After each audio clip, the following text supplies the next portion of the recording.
Holmes Blackboard Login Steps. How we can log in to the Holmes Blackboard portal.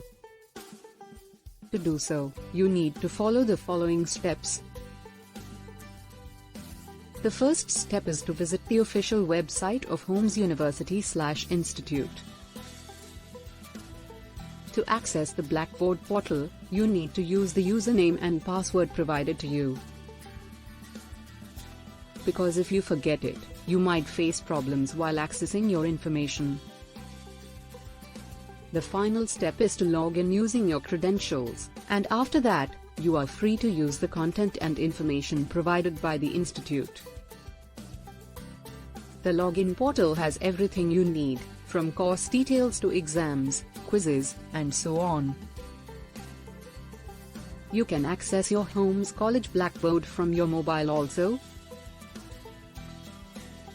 Just visit your Google Play Store or Apple Store on your handheld device. Search for the Blackboard app.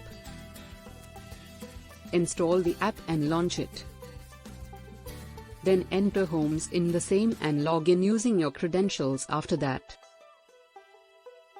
Once you complete the following steps, you can enjoy the various services and check the information.